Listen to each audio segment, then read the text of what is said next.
Iglesia Oasis de Gracia.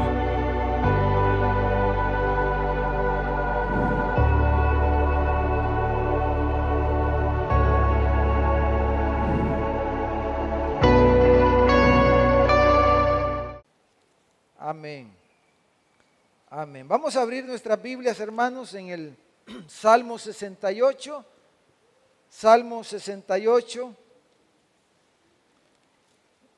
versículo 6. Ese es nuestro texto esta mañana, el versículo 6. Y el título del mensaje está ahí en su boletín y está en la pantalla. Y es la familia bajo ataque. Hemos estado hablando de esta guerra espiritual que enfrentamos, hermano, que es una realidad, es un hecho, es algo que enfrentamos cada día. Estamos en una guerra, vivimos en una guerra espiritual que tiene muchas implicaciones. Y una de ellas, hermanos, es el ataque a la familia. Por eso quiero animarles. Aquí tengo yo el librito que estamos ocupando en los grupos pequeños para parejas. Se me olvidó traer el mío, hermano. Yo ya lo leí bien, lo estudié, lo tengo todo subrayado, se los quería enseñar, pero se me olvidó traerlo. Son 4 mensajes prácticamente, artículos, mensajes escritos de 4 pastores diferentes. Pastores del siglo XVII, XVIII, y hermano, esto tiene bastante para meditar sobre la familia y sobre nuestros matrimonios. Entonces yo les quiero animar, si usted de verdad no puede asistir a un grupo de parejas, pues ¿qué vamos a hacer? Bueno, tal vez abrir otro un sábado o un domingo, no sé, ¿verdad? Hasta aquí podemos tener de 11 a 12 un grupo de parejas. O sea, la cosa es que estemos edificándonos, hermano, animándonos, porque la lucha nosotros la hemos saboreado estos últimos años. Hemos perdido hogares, parejas que no nos imaginábamos que podía pasarles estas cosas. Entonces, quiero animarles, pero si usted no puede asistir, léalo. Medítelo, platíquelo con su esposa, con su esposo. Está muy bueno, hermano. Es muy bueno. Estos son artículos o escritos que se encuentran en la familia, en la teología de la familia. Entonces, pero no deje de aprovechar. Y claro, lo mejor es hablarlo, discutirlo, escuchar testimonios de otras parejas, porque esa es la dinámica en los grupos de parejas, ¿verdad? Platicamos, escuchamos testimonio, las decisiones que una pareja está tomando, que la otra está tomando, las experiencias que han pasado, todas estas cosas. Entonces es importante y es un tiempo también que le dedicamos a nuestro cónyuge, así que pónganse las pilas, hermano. No hay excusa, ¿verdad? Amén. Bueno, leamos Salmo 68, versículo 6. Esta es parte de la introducción al mensaje, el comentario del libro. Dice el versículo 6, Dios hace habitar en familia, ¿a quiénes, hermanos? A los desamparados. Saca a los cautivos a prosperidad, mas a los rebeldes, dice, habitan en tierra seca.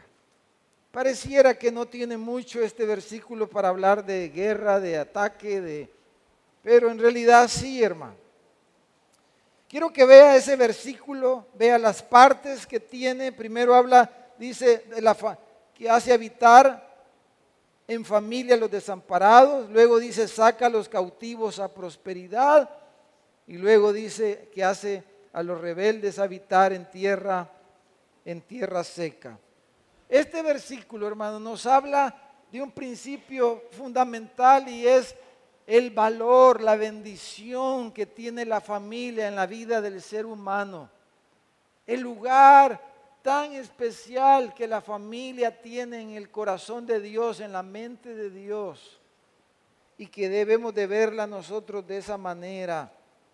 Dice, hace habitar al desamparado en familia. Si lo dijéramos en sentido negativo o contrario, estar sin familia es estar desamparado, estar solo, estar desamparado. Estar sin familia es estar desamparado, es estar solo. Y el versículo, hermano, el salmista dice, en otras palabras, que esto equivale a un cautivo, dice que es liberado. O sea, una familia, alguien que tiene familia, es equivalente a un cautivo que es liberado, que está libre, que está bendecido, pues que después de estar en cautiverio ahora está gozando de libertad, porque es un paralelismo doble que tiene el versículo. Entonces, el escritor está comparando la familia con un cautivo que sale libre. Y lo contrario a eso es habitar en sequedad, habitar en tierra seca, es lo contrario a tener familia, es estar solo, desamparado, es estar en tierra seca, en tierra deshabitada, en un desierto, es lo contrario a tener una familia. Entonces, hermanos, fíjense, busquen, bueno, vamos a ponerlo ahí en la pantalla, Isaías 14, 17, ahí está en la pantalla, Isaías 14, 17. Mire, Satanás, hermano, según este versículo, esta es una profecía al rey de Tiro, pero todos los estudiosos de la Biblia concuerdan de que esta profecía, Isaías, el profeta, está hablando de Satanás, metafóricamente. Y él dice esto, que Satanás puso el mundo como un desierto, como una tierra desolada, como una tierra seca, que asoló sus ciudades y que a sus presos nunca abrió la cárcel. Miren lo contrario a lo que estamos leyendo en nuestro texto, ¿verdad? Es exactamente lo contrario a lo que dice el versículo 6 del Salmo 68. Satanás hace lo contrario. Dice que a sus presos nunca le abre las puertas de la cárcel y su deseo es poner el mundo como un desierto. Algo que no puede lograr, pero ese es su deseo, eso es lo que procura. Entonces, hermanos, ese es el conflicto. Dios le da al hombre una familia, le provee al hombre a una familia, pero Satanás no quiere que el hombre tenga una familia. Amén, hermanos. Ese es el asunto. Entonces, la familia, hermanos, meditemos un poco en la familia, en el diseño de Dios. Hermanos, el diseño de Dios para la vida humana, para la sociedad, tiene diferentes aspectos, pero uno de los aspectos es el diseño social. Dios es un Dios social, es un Dios familiar, es un Dios comunitario, es un Dios trino nuestro Dios. Y lo primero, hermanos, que Dios le proveyó al hombre cuando lo creó, de hecho Él dijo, no es bueno que el hombre esté en tierras desérticas. No es bueno que el hombre esté solo. ¿Y qué le hizo el Señor para que el hombre no estuviera solo? Le dio una familia, le dio una mujer, le dio una esposa, pero la diseñó a ella de tal manera en que ellos pudieran multiplicarse, pudieran tener hijos, porque la pudo haber hecho de otra manera, pero la hizo de tal forma que pudieran unirse, ser una sola carne y poderse reproducir, procrear hijos y formar familias. Dios diseñó eso. Amén. Fue la idea de Dios, porque no era bueno que el hombre esté solo. Hay mayor bendición y Dios le dio entonces la familia. La familia juega un papel vital en el cuidado, en el desarrollo y en el bienestar de cualquier persona. Mire, el Señor, para garantizar eso, en Génesis capítulo 1, versículo 26 al 28, le dio la orden a la primera pareja.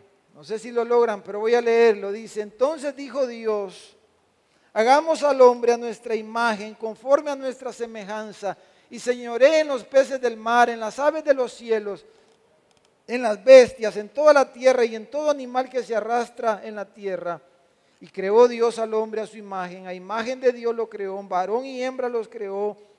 Y los bendijo Dios y les dijo, ¿de qué manera los bendijo? ¿Y qué les dijo?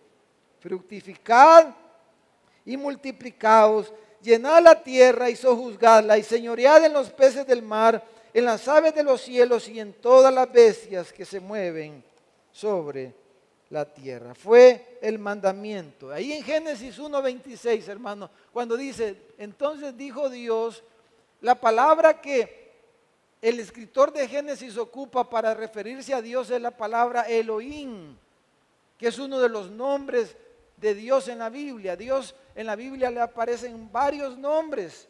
Dios es nombrado con diferentes nombres. Pero este nombre tiene una característica peculiar, que es el nombre plural de Dios. Entonces dijo dioses, porque es el nombre plural de Dios. Dice, dijo Elohim, y casualmente, digamos casualmente, hermano, en nuestro texto, en el Salmo 68, versículo 6, lo cual no es común en la Biblia, el salmista ocupa el mismo nombre, Elohim. Si usted ve el lenguaje original, el salmista ocupa el mismo nombre de Génesis 1:26 y dice, nuestro texto, Elohim hace habitar en familia a los desamparados. Dios es un Dios triuno, como le llaman algunos. Es un Dios trino, como cantamos esta mañana. Es un Dios plural. Es un Dios social, familiar, comunitario. Y Dios, hermanos, se relaciona consigo mismo de una forma armoniosa. Dios es trino. 3 personas, pero Jehová tu Dios uno es, dice la Biblia.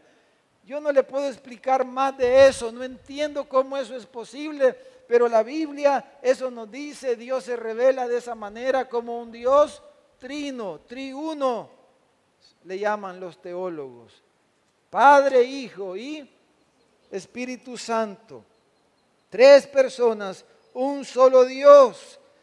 La confesión de fe de Westminster, una de las confesiones de fe cristiana más famosas en la historia de la iglesia, dice en el capítulo 2, literal 3, dice, en la unidad de la divinidad hay 3 personas de una sustancia, poder y eternidad. Dios Padre, Dios Hijo y Dios Espíritu Santo. El Padre, dice, no es engendrado ni procede de nadie, el Hijo es eternamente engendrado del Padre, y el Espíritu Santo procede del Padre y del Hijo eternamente. Dios, hermano, nuestra mente no alcanza a comprender eso, pero la familia, el matrimonio en primer lugar, es una imagen de ese Dios trino.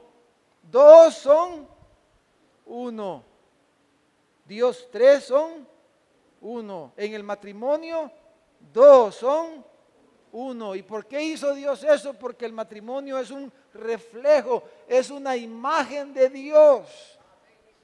Dios nos creó a su imagen, varón y hembra los hizo el matrimonio, pero la familia es una imagen de Dios ampliada.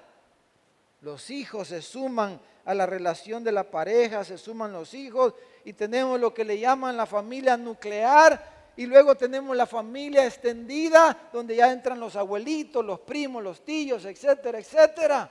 Y tenemos la familia. Dice, Dios, el Dios trino, el Dios plural, el Dios que es familiar, hace habitar, bendice al hombre, haciéndolo habitar en familia. Amén, hermanos. Eso es lo que está diciendo nuestro texto. Entonces la Biblia nos informa, hermanos, que Dios va a ocupar familias para llevar a cabo su plan. Si usted lee la Biblia, Dios llamó a Abraham y le dijo, Abraham, te bendeciré, te voy a multiplicar, tu descendencia van a ser como las estrellas de los cielos innumerables, y en ti van a ser benditas todas las familias de la tierra.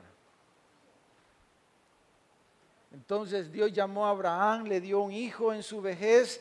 Ambos no podían ya en su vejez, Abraham y Sara, y Dios le dio un hijo y le pusieron Isaac, que quiere decir risa, porque Dios los hizo reír en su vejez. Y de Isaac nació Jacob, y a Jacob le nacieron 12 hijos, y cada hijo de Jacob vino a ser una familia, las 12 tribus de Israel, y de todas esas 12 familias hizo una nación, y el propósito de Dios de formar esa nación era bendecir a través de la nación de Israel a todas las familias de la tierra. El propósito de Dios de darnos una familia, hermanos, ¿cuál es entonces? Que digamos, ay, qué bonita mi familia, qué buen padre soy, qué buena madre soy, qué bien he criado a mis hijos. Felicítenme, por favor, porque he criado bien a mis hijos. Miren, mis hijos son un ejemplo. Dios nos da una familia para que nos llenemos de orgullo pecaminoso. No, Dios nos da una familia para bendecirnos, para nuestro gozo, para nuestra bendición, pero para que seamos bendición para todas las familias de la tierra. Dios nos da familia, nos da matrimonio y nos da hijos y nos da familia para que nuestras familias sean de bendición para otros y así traigamos gloria al nombre de nuestro Dios. Ahora, el diablo, hermanos, número 2, ataca a la familia porque quiere vernos desamparados. Él ataca a la familia porque quiere vernos desamparados. ¿Y sabe dónde comenzó ese ataque, hermanos? En el mismo principio, en Génesis, en el capítulo 3, aparece Satanás, la serpiente antigua, ¿verdad? Y empieza a hacer su primer ataque para traer división a la primera pareja. Y a Eva le dijo con que Dios, y bueno, los hizo comer, ustedes saben la historia. Y al tentarles y hacerles comer del fruto que Dios había dicho que no comieran, los dividió. Los dividió. Y luego vemos los primeros hermanos, la historia de los primeros hermanos, Caín y Abel. El hermano mayor, en vez de cuidar a su hermano menor, lo asesinó brutalmente. Entonces, qué raro es que los hermanos estén peleando por herencias. Qué raro es que los hermanos estén peleando por el terrenito de 2 pesos. Qué raro es que los hermanos se agarren los pelos. Qué raro es que las parejas tengan problemas. Si las familias están en constante ataque. ¿Y cuál es la razón que la Biblia da de por qué Caín mató a su hermano Abel, al que debía de cuidar y al quien debía de amar? Porque el Señor le dijo, ¿dónde está tu hermano? ¿Y que yo acaso soy guardián de mi hermano? Dijo él. ¿Y por qué Caín mató a Abel? Dice la Escritura. En primera de Juan 3:12, les voy a leer. Juan dice, no como Caín, que era del maligno y mató a su hermano. ¿Y por qué causa le mató? Porque sus obras eran malas y las de sus hermanos justas. Entonces, ¿cuál es la razón por qué los primeros hermanos se pelearon o uno mató al otro? Porque uno dice era del maligno. ¿Quién le sembró esos celos a Caín? ¿Quién le sembró esa envidia? ¿Quién le sembró ese odio? ¿Quién le sembró esa hazaña? ¿Quién le sembró eso a Caín en su corazón? Satanás. Satanás le sembró ese odio a Caín para que matara a su hermano. Entonces, desde el principio, desde el mismo Edén, desde el jardín, este ataque ha sido terrible, porque el diablo odia a la familia, porque odia a Dios. Su lucha es incansable contra su matrimonio, contra nuestros matrimonios. Día a día no descansa, buscando la manera de dividirnos, de separarnos, porque una casa dividida no puede prevalecer, dijo Jesús. La familia es una imagen de Dios y Satanás odia a Dios y odia la imagen de Dios, odia el matrimonio y odia la familia. Odia las relaciones armoniosas en la familia, odia las relaciones armoniosas en la pareja y hará todo lo que sea posible para que esos matrimonios, para que esos hogares se desintegren, se dividan, se separen. Y usted y yo necesitamos estar conscientes de eso, que esos sentimientos malos que a veces aparecen y florecen en nuestro corazón no vienen de Dios. Vienen de Satanás, de su enemigo, de quien quiere verlo sin familia, desamparado, solo, como un cautivo, como un preso. Eso es lo que Satanás quiere. Entonces, hermanos, porque mire, la familia, hermano, es la célula fundamental que contiene la maldad en el mundo. En la familia es donde se le tienen que dar los valores a los hijos.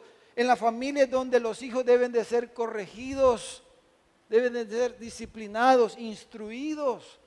Entonces, si la familia no hace eso, entonces la maldad va a salir, va a proliferar y la sociedad se corrompe. ¿Y por qué estamos viviendo lo que estamos viviendo hoy día? Porque las familias se han desintegrado, porque en el hogar no se ha hecho el trabajo que se tiene que hacer con los hijos. No ha habido valores, no ha habido corrección, no ha habido disciplina. Entonces, la consecuencia es que la maldad en vez de contenerse en la célula de la familia, sale a la sociedad y la sociedad se corrompe. Y es lo que estamos viviendo hoy día. Esa es la estrategia de Satanás, pero a veces como que nosotros mismos como iglesia no nos apercibimos de eso.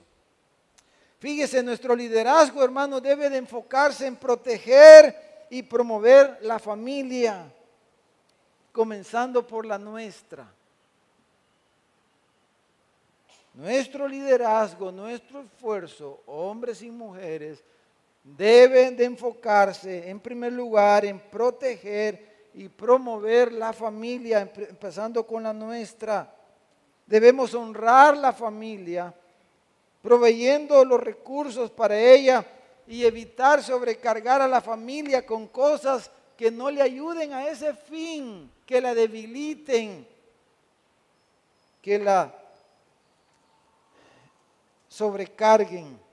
Por ejemplo, hermanos, aún como iglesia evangélica, eso ha cambiado bastante, pero aún hay mucho de eso. Imagínense cómo se organizaron, no sé, no he investigado a quién se le ocurrió esa brillante idea de organizar la iglesia por sociedades. La sociedad femenil, la sociedad masculina, la sociedad de jóvenes. Entonces, ¿qué es lo que era lo común hace años atrás en la mayoría de iglesias? Un día se reunían las mujeres, otro día se reunían los hombres, otro día se reúnen los jóvenes.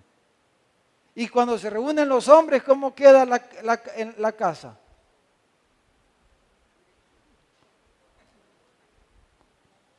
Pero el otro día se iba la hermana y el hombre se quedaba allá.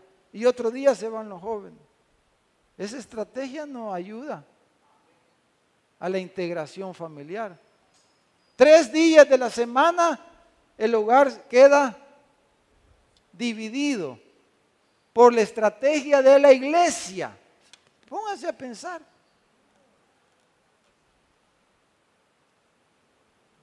Hay que pensar, hermano, hay cosas que nosotros tenemos que repensar como iglesia. Y no le estoy tirando piedra a nadie, lo digo por nosotros, lo digo por usted, por mí. Que nosotros pensemos mejor cómo estamos organizando, yo no sé, nuestra familia, cómo tenemos nuestra agenda, cómo distribuimos nuestro tiempo.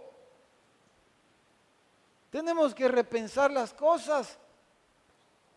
Porque ¿cómo va a florecer la familia si no le dedicamos ni siquiera el tiempo que la familia necesita?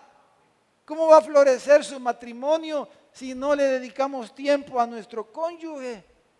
Porque estamos ocupados con la iglesia misma. con la iglesia misma. La misma iglesia nos separa. Entonces ahora imagínense todo eso en una sociedad que cada día tiene menos tiempo, hermano, por los trabajos y las distancias y el tráfico y todo eso. Antes nosotros nos ufanábamos, ¿verdad?, de que en Santa Ana en 10 minutos llegábamos a cualquier parte. Eso ya es historia, ¿verdad, hermano? Eso ya es historia en nuestra querida ciudad. Entonces, ¿qué significa eso? Que hay que ocupar más tiempo para desplazarnos de un lugar a otro. ¿Y a quién se lo vamos a quitar ese tiempo? ¿A quién se lo va a quitar usted? Ah, mi familia, porque ellos son los que más me comprenden. Eso es lo que el diablo quiere que nosotros creamos. Es lo que el diablo quiere que nosotros pensemos. A los primeros que vamos a sacrificar son a nuestros hijos, porque ellos ni cuenta se dan. Los primeros que vamos a sacrificar son nuestro matrimonio. Entonces, hermanos, el diablo no quiere la familia, la ataca. Y el activismo, el trabajo arduo y tantas cosas, hermanos, eso desintegra la familia.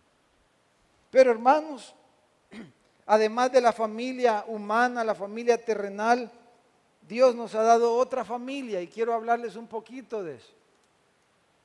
Nuestra familia espiritual. El principio es el mismo. Dios hace habitar en familia a los desamparados.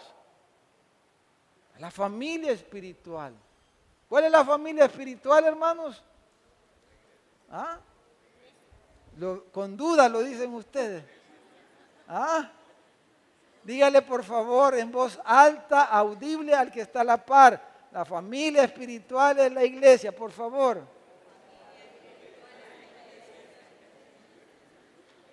La familia espiritual es la iglesia. Hermanos, Dios, que es grande en bondad, rico en misericordia, Él no solamente nos ha querido bendecir con una familia terrenal, pero también con una familia espiritual. ¿Quién se opone a eso? Satanás. Por eso Jesús dijo, edificaré mi familia, edificaré mi iglesia, dijo Jesús. Y las puertas del Hades no prevalecerán contra ella. Aunque haya oposición, aunque haya combate, aunque haya guerra, pero yo voy a edificar mi familia.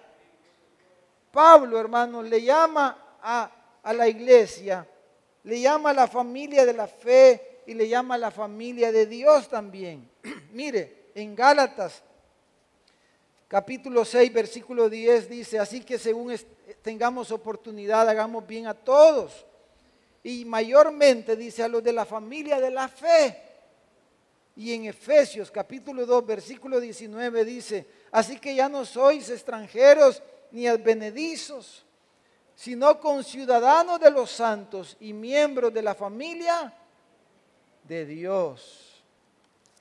Hermanos, mire, mientras la familia terrenal va a terminarse, hermanos, aunque nos duela, terminará en esta vida, en este mundo.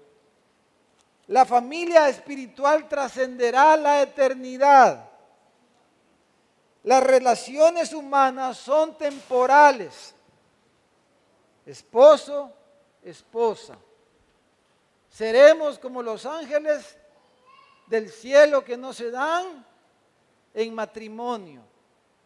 No sé, no logro, no tengo esa revelación. ¿Cómo voy cuando vea a mi amada esposa, hermano, allá en el cielo? No sé si vamos a vivir cerca, si vamos a vivir en la misma casa, no sé, hermano. Cuando la vea, no sé con qué ojos la voy a ver, porque para mí solo tengo unos ojos para ver a esa guapa mujer.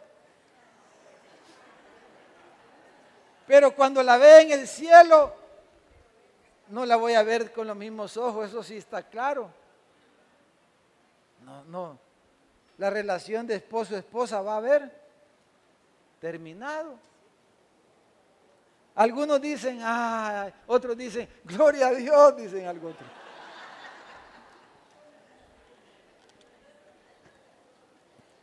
Las relaciones, hermanos, padre-hijo.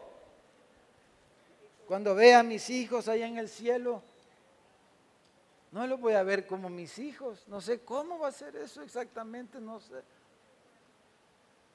Pero ellos no me van a ver como su papá. Hoy me ven como su papá. Pero en el cielo no nos vamos a ver como padre e hijo. Ya esa relación va a haber desaparecido. Hermano, hermana, hermano, hermano. Ya no te voy a ver como mi hermano. No sé cómo va a ser eso. Pero las relaciones familiares, humanas son temporales, pero las relaciones espirituales, las relaciones de nosotros como hermanos en Cristo, como la familia de Dios, como la familia de la fe, esas relaciones, hermanos, van a trascender por toda la eternidad. La familia espiritual. Entonces, hermanos, qué privilegio tenemos si Dios nos ha dado una familia espiritual, una iglesia. Ve a su alrededor. ¿Cómo ve usted a sus hermanos? ¿Cómo nos vemos, hermano? Ve a su alrededor, por favor. Es nuestra familia espiritual. Somos una familia, la familia de la fe, la familia de Dios. Miren, la familia local, la iglesia local es como la familia nuclear, dijéramos. Y todas las iglesias locales es la familia ampliada, hermano. Toda el cuerpo de Cristo, toda la iglesia. Mire qué hermoso.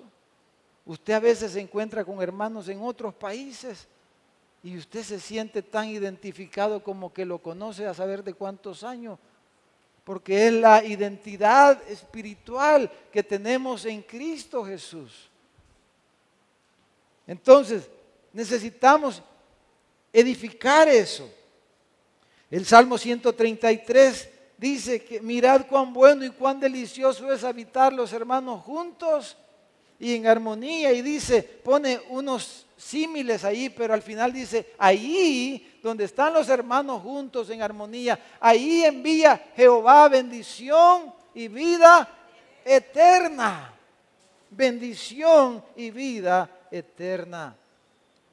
Entonces, ¿por qué cree que el escritor a los hebreos, vamos a ponerlo ahí en el Hebreos 10, versículo 24, si el hermano me ayuda a ponerlo en la pantalla, Hebreos 10, versículo 24 y 25, dice, considerémonos unos a otros, dice, para estimularnos al amor y a las buenas obras. ¿Quiénes son unos y otros? Los hermanos de la iglesia. Dice, no dejando de congregarnos como algunos tienen por costumbre, sino exhortándonos, y tanto más cuando veis que aquel día se acerca. ¿Por qué el escritor a los hebreos dice esto, hermano?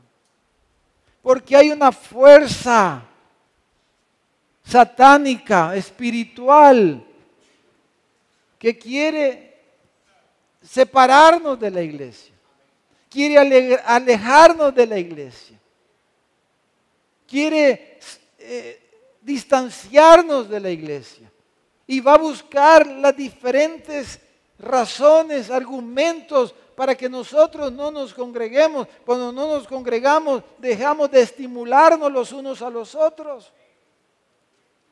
Y debemos congregarnos para cumplir ese primer mandato de estimularnos los unos a los otros. Y el segundo es ganar a aquellos que van a conocer al Señor por la palabra de nosotros. Las dos cosas.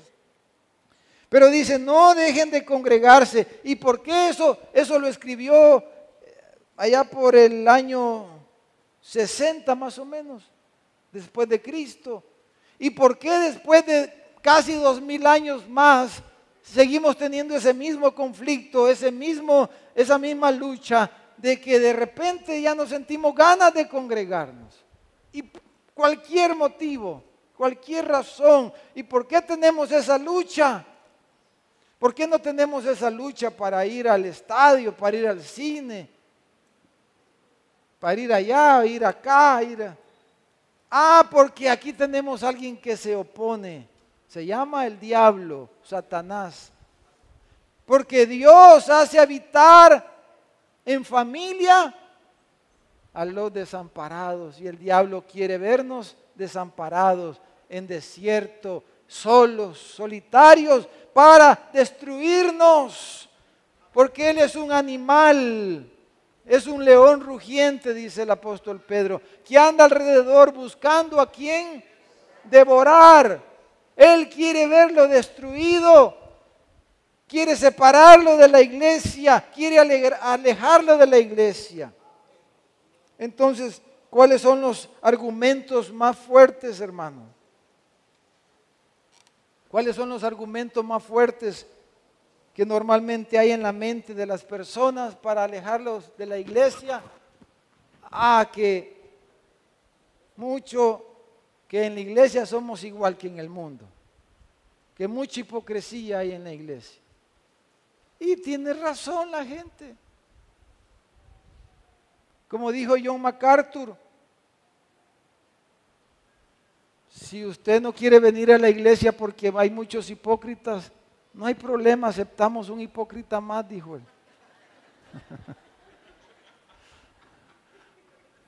No importa, dijo. No hay, uno más no va a ser.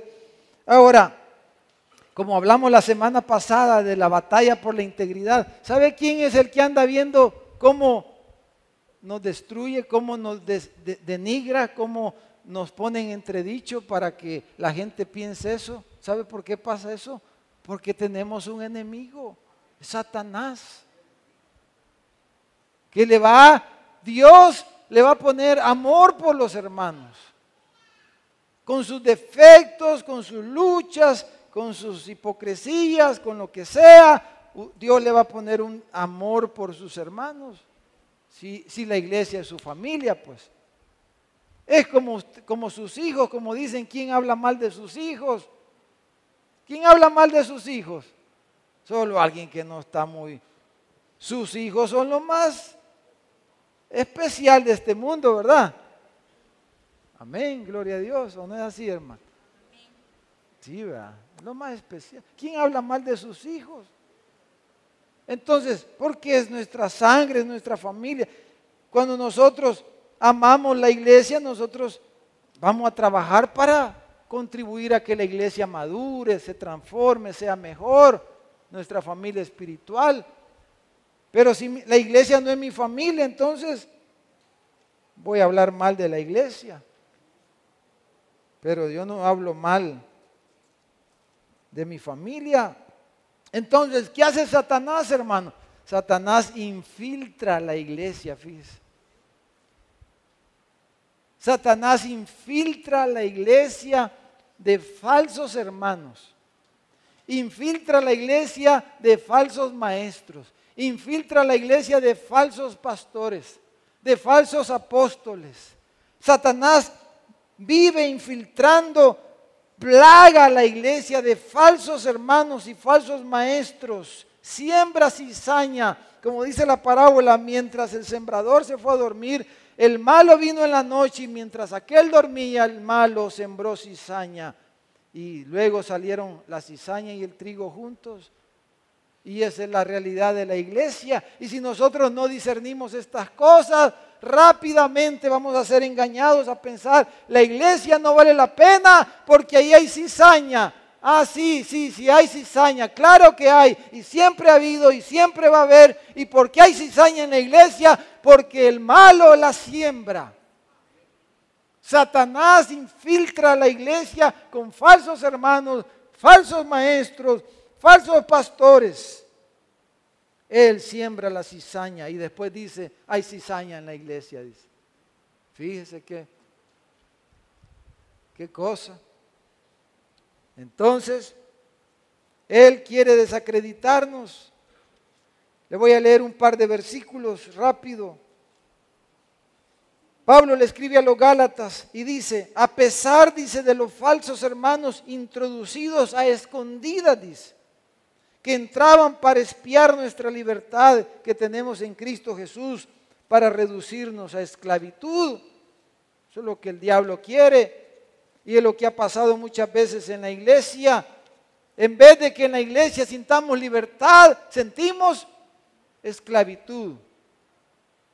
¿Por qué? Porque por leyes, por argumentos, por doctrinas de hombres que dicen no toques, no manejes, no esto, no lo otro, no aquello, no, no, no, no, no.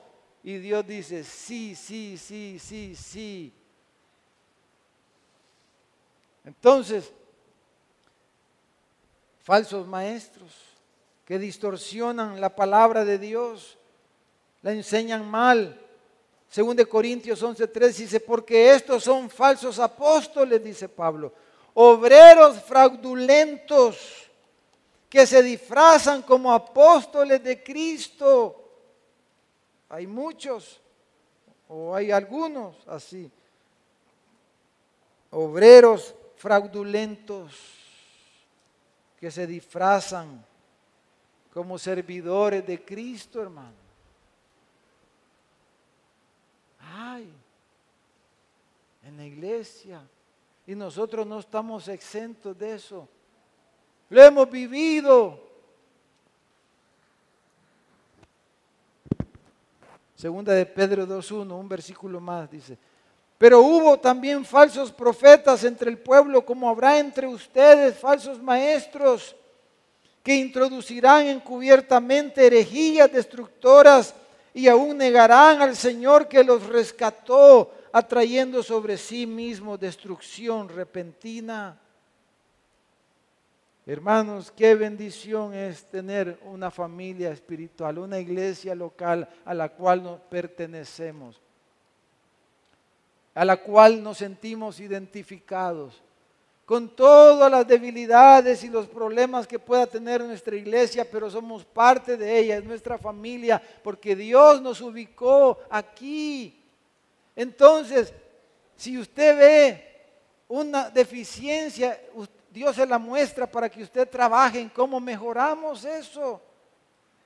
Por eso nos desvelamos, por eso trabajamos, para que nuestra familia sea una mejor familia y podamos ser de bendición a las familias de esta tierra, a las iglesias y a las familias de esta ciudad, de este país y hasta lo último de la tierra. Amén, hermanos. Entonces seamos parte, como dicen, de la solución y no del problema. Crezcamos en comprender más correctamente lo que es nuestra familia espiritual y la trascendencia de esto, hermanos.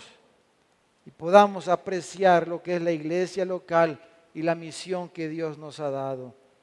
Quiero concluir leyéndoles unos párrafos que tomé de la teología familiar. Y quiero concluir hablándoles del culto familiar como un punto de unión de nuestra familia terrenal y nuestra familia espiritual, la iglesia, nuestro culto familiar. Y voy a decir esto en primer lugar por mí mismo, porque muchas veces he fallado mucho en esto. Culto familiar, ¿cuántos estamos? No levante la mano, pero ¿cuántos estamos teniendo culto familiar, hermano, en nuestras casas? Esas prácticas eran los hermanos antiguos, ¿verdad? Del siglo XVIII. Le daban una gran importancia a esto. Por eso las familias eran distintas a lo que vemos hoy día. Por eso los hijos veíamos otras cosas de las que vemos hoy día quizás. Fíjese lo que dice la teología de la familia. Dice, ahí hay algunas porciones en la pantalla. El culto familiar debe realizarse reverente, dice, sincera y sencillamente.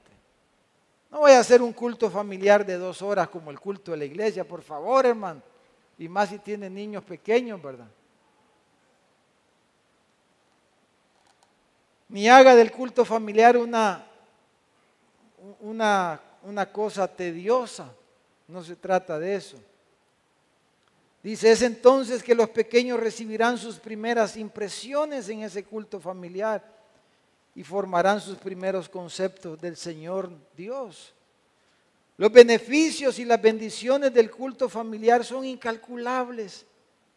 Primero, el culto familiar evita muchos pecados, maravilla el alma, comunica un sentido de la majestad y autoridad de Dios, presenta verdades solemnes a la mente, brinda beneficios de Dios sobre el hogar.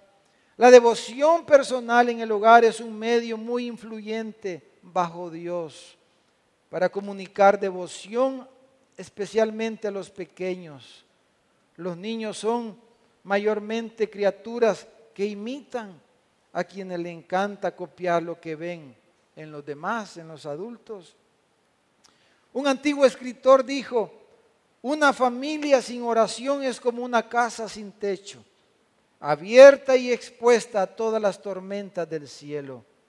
Hermanos, todas nuestras comodidades en la casa, todas las misericordias temporales que tenemos, hermanos, todas nuestras comodidades proceden del amor y de la bondad del Señor. Todo nuestro trabajo, todo lo que tenemos, hermano, todo lo que disfrutamos, lo mejor que podemos hacer con todas esas cosas es enseñar en primer lugar en nuestras casas a tener gratitud a Dios. Y eso hay que hacerlo en el culto familiar. Alguno dirá, hay que hacer el culto familiar todos los días. Otro dirá, no, mire, cada tantas veces a la semana. Bueno, como consejo, dependiendo cómo estén sus edades, sus hijos, o quienes están todavía en su casa, pero mínimo debería de haber programarse un culto familiar en la semana, creo yo, que es sería lo mínimo que deberíamos de tener. Tiene que ser un tiempo no tan largo, un tiempo corto de orar juntos, de darle gracias a Dios por lo que nos ha concedido durante la semana, durante el día. Pero hermanos, ahí debe de comenzar a cultivarse la espiritualidad de nuestras vidas, de nuestras familias, para que la iglesia, hermano, sea transformada. Y quiero terminar que leamos estas palabras del pastor Richard Baxter, un pastor reformado famoso del siglo XVIII, si no me equivoco. Mire lo que él dijo. Si descuidamos esto, dijo, o sea, la familia, arruinamos todo. Y lo primero para cuidar la familia, antes de ir al súper y llevar lo que se necesita para la comida, hermano, es el culto familiar, la oración juntos, la gratitud a Dios por todo lo que Él nos da. Dice, si descuidamos esto, la familia, arruinamos todo. Y luego dice, ¿qué podemos lograr nosotros, o sea, los pastores, para reformar una congregación si todo el trabajo tenemos que hacerlo solos y las cabezas de familia no cumplen las obligaciones que les corresponden? Hermanos, varones, como cabezas de hogar nos corresponde tomar la iniciativa de esto. Ahora, las hermanas que por una u otra razón están solas, están con sus hijos, le toca a usted tomar la iniciativa. Si su esposo no es creyente, si su esposo no está, le toca a usted es la cabeza ahí representativa de ese hogar, delante de Dios. Entonces dice, por lo tanto les ruego que hagan todo lo que pueden para promover el cumplimiento de esto, si anhelan la verdadera reforma y el bienestar de sus congregaciones. Hermanos, si queremos tener una iglesia diferente, una iglesia mejor, debemos comenzar, ¿dónde, hermanos? ¿En dónde, hermanos? en nuestras casas, en nuestras familias. Hermanos, que el Señor nos ayude y podamos tomar decisiones hoy mismo. Decir, Señor, ayúdame.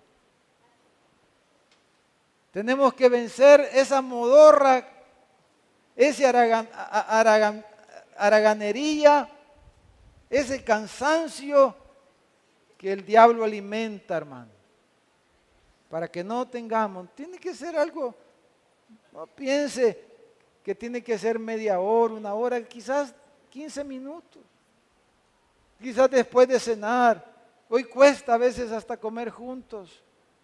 Y cuando los muchachos van, los hijos van creciendo, bueno, se van de la casa, cuando están grandes, cada quien tiene su agenda, su horario, la universidad, tantas cosas, y es más difícil.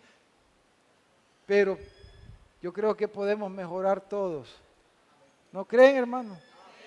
Y tener un tiempo para agradecer al Señor y para cultivar la gratitud a nuestro Dios por todos los beneficios que Él nos da, por todos los favores que Él nos da.